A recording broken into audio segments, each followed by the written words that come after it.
its commitment to gender equality and the way forward. Minister Rivers is a qualified attorney with extensive international education and training. Hon.Tara Rivers was the driving force behind the first comprehensive national youth policy for the Cayman Islands in 2000. The immediate past chair of the United World College, Cayman Islands National Foundation, Hon. Rivers was the youngest recipient of the United World College Scholarship at age 15. She has always had a passion for public service. After receiving her Bachelor of Arts in Psychology, she joined the Ministry of Youth, where she formed and led a 28 task force that developed the national youth policy for the Cayman Islands. This blueprint for youth development and initiated projects such as the radio program, This Is How We Do It, and later Youth Let's, the National and District Youth Forums, the National Youth Commission, and Youth Parliament, and other youth development programs. Passionate about promoting gender equality, she was also involved in her time at the Civil Service in Women's Affairs and developing the opening of the former Women's Resource Center. With an MBA and LLB, Minister Rivers is eligible to practice law in 4 jurisdictions. She has also achieved a number of firsts in her life thus far. Most recently, she became the first female cabinet minister appointed for the District of West Bay. She hopes to continue to inspire young people and women of the Cayman Islands in this regard. I'd like to welcome Hon.Tara Rivers to the podium.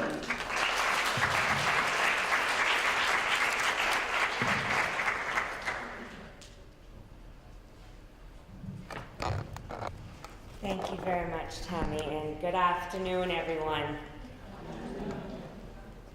Wow, I'm sure I can speak on behalf of most of you, if not all of you in this room, that today has been a phenomenal day from start to end.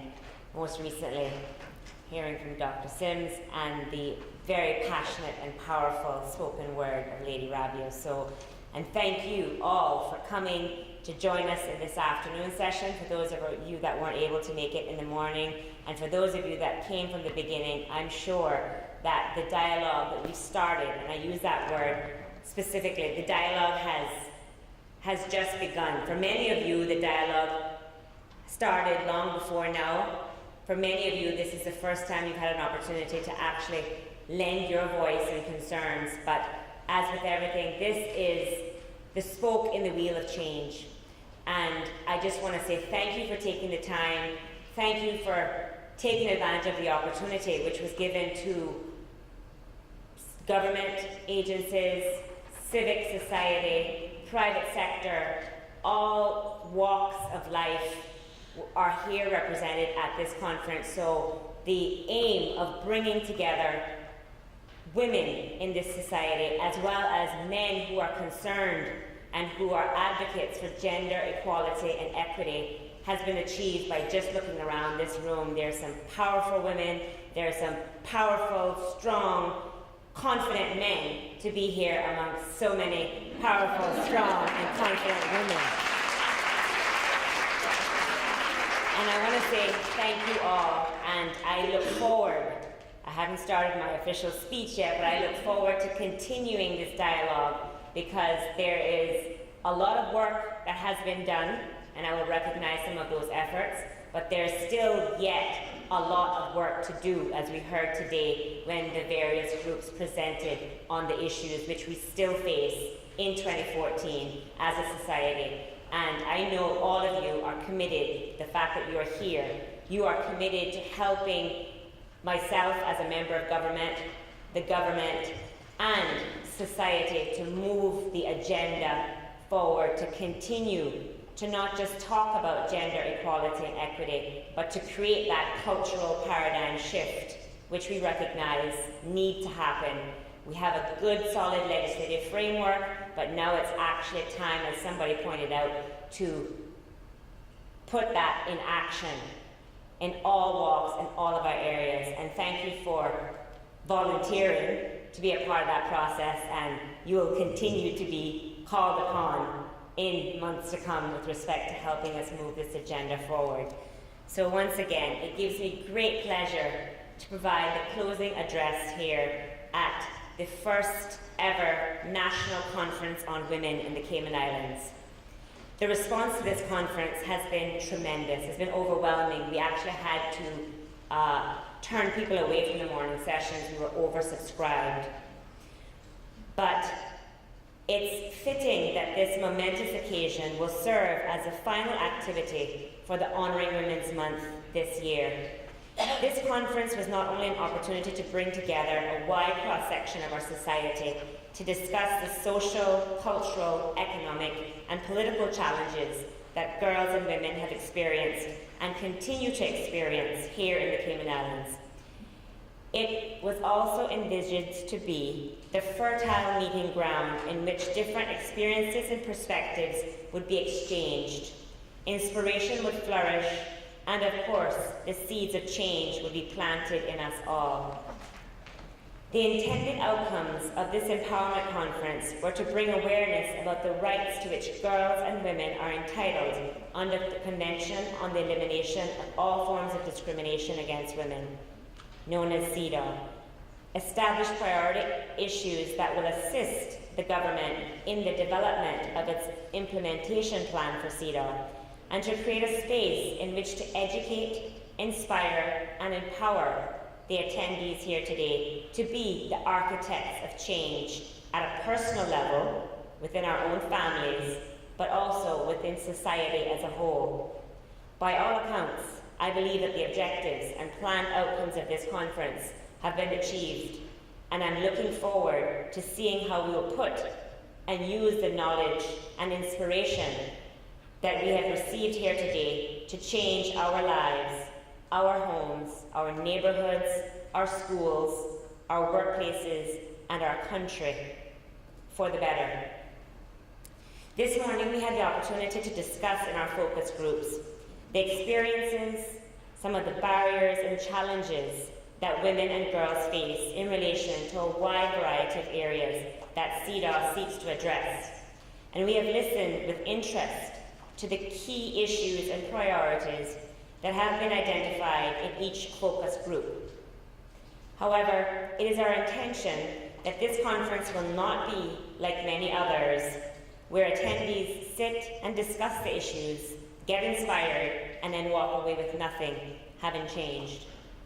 The information obtained here today is vital and will assist government in developing an implementation plan once CEDAW has been extended to the Cayman Islands. We are committed, and I am committed, to ensuring that we put the ideas and suggestions to action. It is our goal to ensure that as a result of this event, tangible action takes place to address the priority areas where discrimination against women and girls still lingers. Government has a great responsibility to ensure that this happens, and as Minister with responsibility of gender affairs, education and employment, and as a woman, I will continue to advocate and lobby my colleagues in the government and in the Parliament to do our part in carrying out that responsibility. But also, each one of you has a critical role to play as agents of change in your lives and in the society as a whole. We cannot eliminate discrimination against women and girls and achieve gender equality in our country without all of your support. While this conference has been the first opportunity at a national level to dialogue and to have these discussions about the rights afforded to women and girls through CEDAW, the intentions of the Cayman Islands government to sign on to CEDAW date as far back as 2004, with the acceptance of the National Policy on Gender Equity and Equality, after which the government made the first request to the FCO for CEDAW extension. Commitments have also been made by the government at various overseas territories, consultative council meetings, and the numerous other national and international fora. The government further demonstrated its commitment to playing its part in ending discrimination against women with the passage of the Gender Equality Law 2011 and reformed a number of other domestic laws. By prohibiting discrimination against any person on the grounds of sex, marital status, pregnancy and gender, the Gender Equality Law seeks to eliminate direct and indirect discrimination in employment, and related matters, requires equal pay for work of equal value, and prohibits sexual harassment in the workplace. And as we saw here today, these are still very relevant and topical areas of concern in our society, as was discussed and came out in the various focus group discussions earlier today. However, the civil law is essentially powerless unless there are brave persons who are empowered or who feel empowered to come forward and make legitimate complaints if they believe that they have been discriminated against. Ladies and gentlemen, despite the formal legal equality that exists between women and men and girls and boys in our country, the actual conditions of the lives of women and men and girls and boys should be used and should be determined as the true measure of equality. Over the past few decades, women have made progress in many areas, including increased participation in the paid economy, an increase in women as small business entrepreneurs and owners, and women are continuing to make inroads in the professions and industries that were once considered off limits to them. But as we have heard here this morning and this afternoon, while we are equal with our male counterparts on paper, females are still experiencing challenges and barriers that inhibit us from achieving true equality and to reaching our potential in many areas of our lives. CEDAW encourages governments to not just focus on what's considered de jure equality or legal equality, but also to consider de facto equality, which is equality in fact, because that is truly how we will be able to measure whether or not we are making positive advances in addressing these challenges and barriers going forward. As Minister responsible for gender affairs and as a woman, I have a keen interest in representing and advocating for the continued advancement of women and gender equality in the Cayman Islands. Given that CEDAW is the only core human rights treaty that the Cayman Islands has yet to sign on to, and the greater gender equality is linked with many economic and social benefits, it's not just my personal desire, but also the goal of this government to have CEDAW extended to the Cayman Islands. It has been a 10-year journey thus far, but I will continue to press and to engage the United Kingdom government in this regard. As you may be aware, in December of last year, 2013, the Ministry submitted a request to Her Excellency the Governor, Ms. Helen Kilpatrick, to have the United Kingdom extend CEDAW to the Cayman Islands. The request was forwarded by Her Excellency to the Foreign and Commonwealth Office and is still under review by the UK Government Equalities Office. It was really our hope that we would be able to announce the successful extension of CEDAW during this Honouring Women's Month. However, while we're still awaiting a formal response from the United Kingdom in this regard to the request, we do trust that it's being favourably considered and that CEDAW will be extended to the Cayman Islands by the end of 2014. And as I said, we will continue to advocate and engage the UK government in this regard. While we recognise that tremendous progress has been made in the Cayman Islands over the last decade in working towards gender equality, and while we are proud that we have established a strong legal framework for non-discrimination, we can't afford to sit back and think that all is well when it comes to equality between women and men.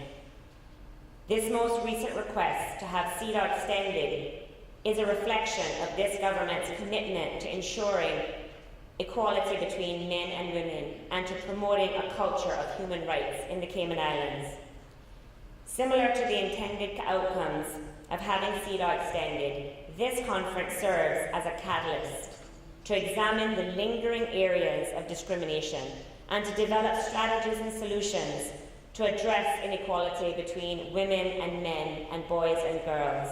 And as Tammy mentioned, the intention with respect to what is produced as a result of the discussions that we've captured through the various mediums, the flip charts, the recordings, and the notes taken at each table. We intend to put together a draft outcome or a draft document and circulate that amongst all of the attendees, including the attendees here this afternoon that weren't able to make it to this morning's session, because we know many of you were allocated or opted for one particular focus area, but you have concerns that cross over, that deal with some of the other areas that you weren't able to directly speak to.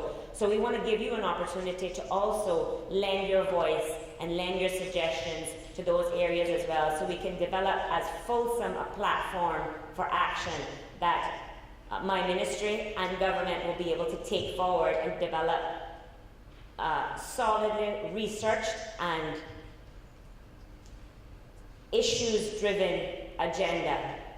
So it was very important for us to take this first step. Even though we have not received formal approval of the extension to date, we're very hopeful that that's going to take place in the near future. We wanted to get a jump on that exercise so we could actually get the momentum going, get the information that we need in order to be able to make informed decisions about the way forward, and to enlist all of you in this room, and by extension, persons that each of you can influence in your own sphere of influence, in your own families, in your church community, at your workplace, to get on board. So when we actually go to talk about how do we deliver, how do we put this in practice, you will be the advocates that we need as a country in order to get this agenda permeated at all levels of our society. It can't just lie and rest within the responsibility of the government.